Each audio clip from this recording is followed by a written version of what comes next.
Marcus had served the royal family for 12 years. His shiny armor always gleamed in the sunlight, and his sword never left his side. People in the kingdom knew him as the bravest guard who protected the castle gates. On this particular morning, something felt different. Dark clouds covered the sky, and an unusual silence filled the air. Marcus walked through the forest path that led to the nearby village. He often took this route to check on the people and make sure they were safe. The trees were thick and tall, creating shadows that danced in the wind. Marcus noticed broken branches on the ground and strange marks on the tree bark. Something had been here recently, something big and dangerous. As he moved deeper into the forest, Marcus heard voices ahead. They were rough and angry, not the kind voices he usually heard from the villagers. He carefully moved closer, hiding behind a large oak tree to see what was happening. 3 men dressed in black clothes stood in a clearing. They had weapons and looked mean. Marcus could tell they were not from his kingdom. These were the rebels he had heard about, the ones who wanted to overthrow the king and take control of the land. The leader of the group was a tall man with a scar across his face. He pointed toward the castle and spoke in a harsh voice. "Tonight, we take the castle. But first, we need to get rid of anyone who might warn them." Marcus knew he had to act fast. He reached for his sword, ready to fight these dangerous men. But as he stepped forward, something heavy hit him on the back of his head. Everything went black, and he fell to the ground. When Marcus woke up, his head hurt terribly. He tried to move his hands, but they would not budge. Thick ropes were wrapped tightly around his wrists. He looked around and realized he was tied to a big tree in the middle of the forest. Clearing, the rebels had found him and captured him. Now he was helpless, unable to warn the castle or protect his king. The sun was getting lower in the sky, which meant night was coming soon. Marcus knew that once darkness fell, the rebels would attack, and no one would be ready for them. Marcus struggled against the ropes, but they were tied too tightly. The rough bark of the tree scratched against his back as he tried to break free. His armor felt heavy now, and his sword lay on the ground just out of reach. Mocking him, the 3 rebels had left him alone in the clearing, probably to prepare for their attack on the castle. Marcus could hear birds singing in the distance, but their cheerful sounds only made him feel more desperate. Time was running out. He thought about the royal family he had sworn to protect. The kind king who always treated his guards with respect, the gentle queen who brought them food during long nights of duty, and the young prince, only 8 years old, who looked up to Marcus like a hero. If these rebels succeeded in their plan, innocent people would suffer. The kingdom would fall into darkness, and everything Marcus had worked for would be destroyed. He pulled harder at the ropes, feeling them cut into his skin. But they would not break. As the afternoon sun began to fade, Marcus heard footsteps approaching through the forest. His heart beat faster, thinking the rebels had returned. But these footsteps sounded different, lighter and more careful. Through the trees came a young girl, maybe 10 years old, carrying a basket of berries. She had curly brown hair and wore a simple blue dress. When she saw Marcus tied to the tree, she stopped and stared with wide eyes. "Please, little one," Marcus called out softly, trying not to scare her. "I need your help. Bad men have tied me here, and they plan to hurt people in the castle tonight." The girl looked around nervously, as if the rebels might still be nearby. She took a few steps closer, her small hands gripping the basket tightly. "Are you really a royal guard?" she asked in a whisper. "My grandmother told me stories about brave guards who protect the kingdom." Marcus nodded. "Yes, I am. And right now, the kingdom needs help. Can you run to the village and tell the people what has happened? They need to warn the castle before it's too late."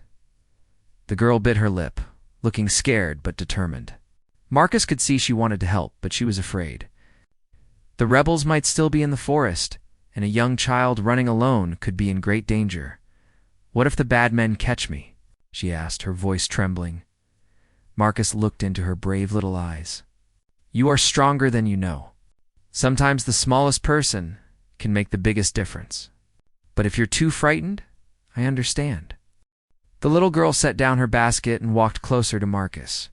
"My name is Emma," she said quietly. "I live in the village with my grandmother. She always tells me to help people when they need it. Emma looked at the thick ropes around Marcus's wrists and frowned. These knots look very tight. The bad men really didn't want you to get away, did they? Marcus nodded sadly. They know that if I escape, I can warn everyone about their attack. That's why they made sure I couldn't break free. Emma walked around the tree, studying the ropes carefully. Her small fingers touched the knots, trying to understand how they were tied. My grandfather was a fisherman, she said. He taught me about different kinds of knots before he died. She worked quietly for several minutes, her tongue sticking out slightly as she concentrated. Marcus watched hopefully, but the ropes were tied by grown men who knew how to secure a prisoner. The knots were complex and tight. I'm sorry, Emma said, stepping back with tears in her eyes. I can't untie them. My hands are too small, and the knots are too hard. Marcus felt his heart sink. But he tried to stay strong for the brave little girl. It's okay, Emma. You tried your best. But listen carefully now. You need to run to the village as fast as you can. Tell them that rebels are planning to attack the castle tonight. They must send someone to warn the royal guards immediately. Emma nodded, picking up her basket. But just as she was about to leave, they heard voices coming through the forest again. The rebels were returning, and they sounded angry.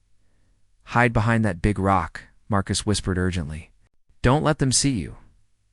Emma quickly crouched behind a large stone, her heart beating so loud she was sure everyone could hear it. Through the trees came the three rebels, arguing among themselves. The rope should have been tighter, the scarred leader said angrily. What if he gets away and ruins our plan? He can't escape, another rebel replied. I tied those knots myself. He'll be stuck there until we're done with the castle. The third rebel, a short man with a beard, walked over to check the ropes around Marcus. He pulled them roughly, making Marcus wince in pain. Still secure, he announced with a cruel smile. Emma watched from behind the rock, her small hands clenched into fists. She wanted to help Marcus so badly, but she was just one little girl against three dangerous men. What could she possibly do? The rebels talked for a few more minutes about their attack plan, then disappeared back into the forest. Emma waited until she couldn't hear their voices anymore before coming out from her hiding place. They're gone, she whispered to Marcus. But now I'm even more scared to leave you here alone. Emma sat down next to Marcus, thinking hard about what to do. The sun was getting lower, and shadows were growing longer across the forest floor. Time was running out, and she knew that soon it would be too late to save anyone. I have an idea, Emma said suddenly, jumping to her feet. I can't untie the ropes, and I'm scared to run through the forest alone.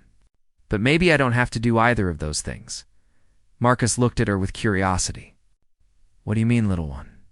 Emma pointed to a tall hill that rose above the trees nearby. From up there I can see the whole village and the castle. If I climb to the top and make a big fire, people will see the smoke. They'll come to find out what's wrong. It was a clever idea, but Marcus worried about the young girl. That hill is steep and dangerous, Emma. And how will you make a fire big enough for people to see? Emma smiled for the first time since finding Marcus.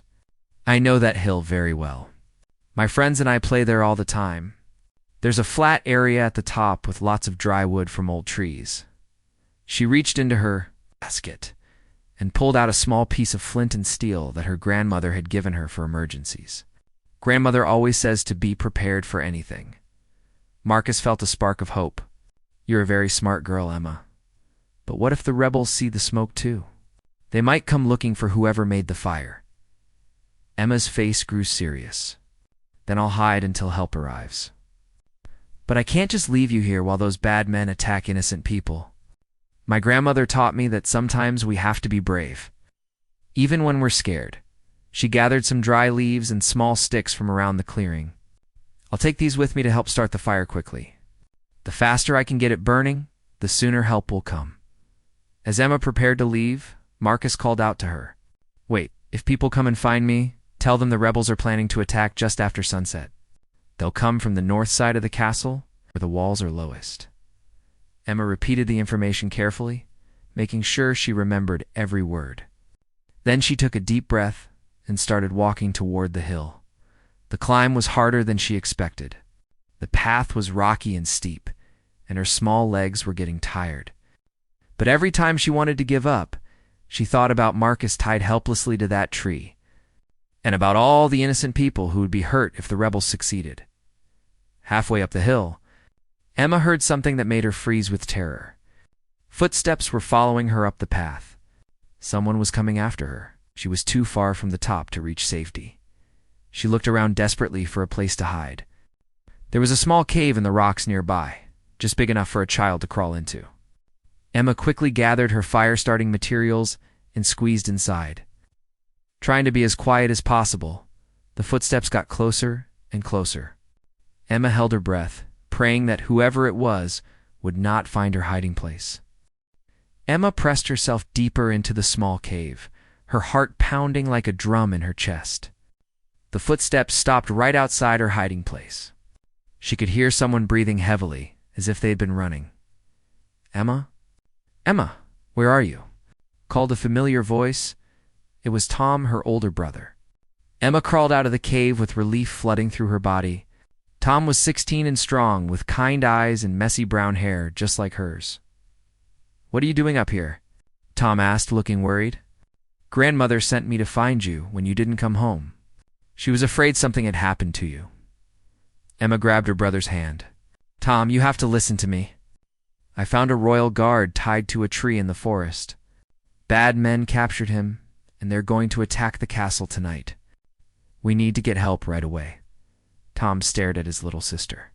"Are you sure about this, Emma? This sounds very dangerous." "I'm completely sure," Emma said firmly. "The guard told me everything. We need to make a fire on top of this hill so people will see the smoke and come help." Tom looked up toward the top of the hill, then back at his sister. He could see in her eyes that she was telling the truth. "Okay," he said. "Let's do this together. It will be faster with both of us working." They climbed the rest of the way up the hill as quickly as they could. At the top, just as Emma had said, there was a flat area with plenty of dry wood scattered around from old fallen trees. Tom gathered large branches while Emma collected smaller twigs and dry leaves. Working together, they built a pile of wood in the center of the clearing. Emma used her flint and steel to create sparks, and soon small flames began to grow. "It's working," Emma said excitedly as the fire grew bigger and brighter. Tom added more wood to make the flames even higher.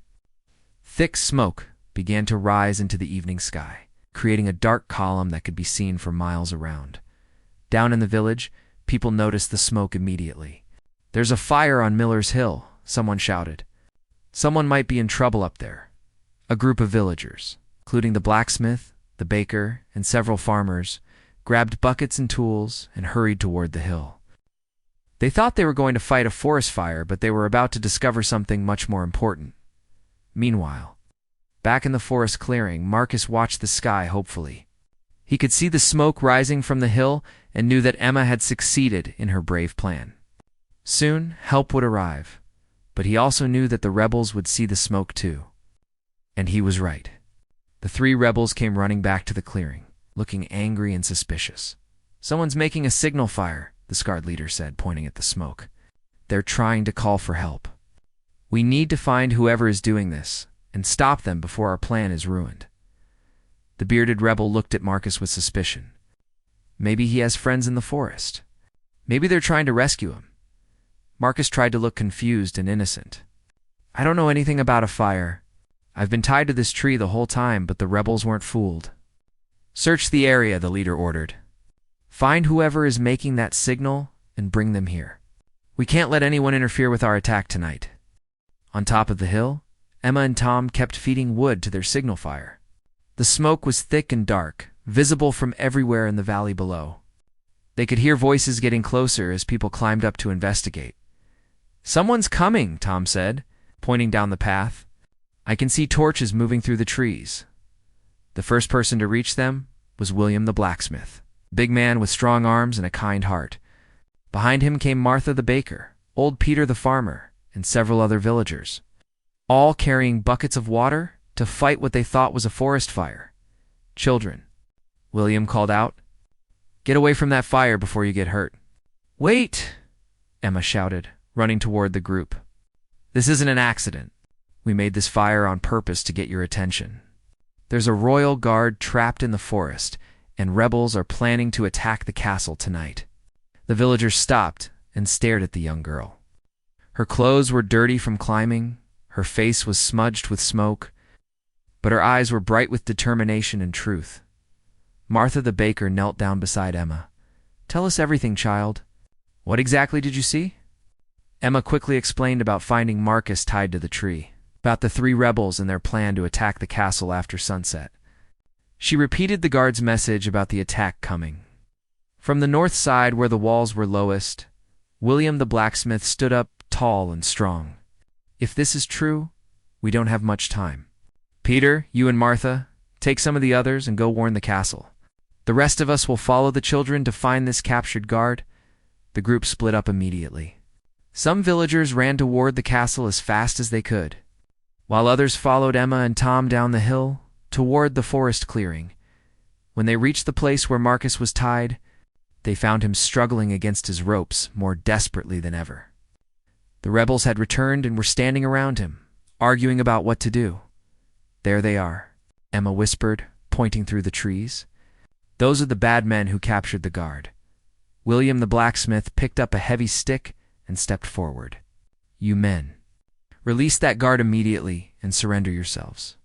The rebels spun around in surprise. They had expected to find 1 or 2 people making the signal fire, but a group of determined villagers ready to fight. The scarred leader drew his sword. "Stay back, or we'll hurt the guard." But the villagers were not afraid. They had lived peaceful lives, but they knew how to protect their homes and their people. The blacksmith swung his heavy stick, knocking the sword from the leader's hand. The baker threw her bucket, hitting another rebel in the chest. Old Peter the farmer, despite his age, tackled the 3rd rebel to the ground. The fight was over quickly. The 3 rebels, outnumbered and surprised, were tied up with their own ropes. Emma ran to Marcus while Tom helped cut the ropes that bound him to the tree. "You did it," Marcus said to Emma, as feeling returned to his hands. "You were braver than any soldier I've ever known." Just then, they heard the sound of horses approaching. The castle guards had received the warning and arrived just in time. The captain of the guard listened as Marcus explained everything that had happened. "These rebels have been planning this attack for months," the captain said. "Without your warning, they might have succeeded in taking the castle." He looked at Emma with great respect. "Young lady, the kingdom owes you a debt of gratitude. You showed courage that would make any knight proud." Emma blushed but stood tall.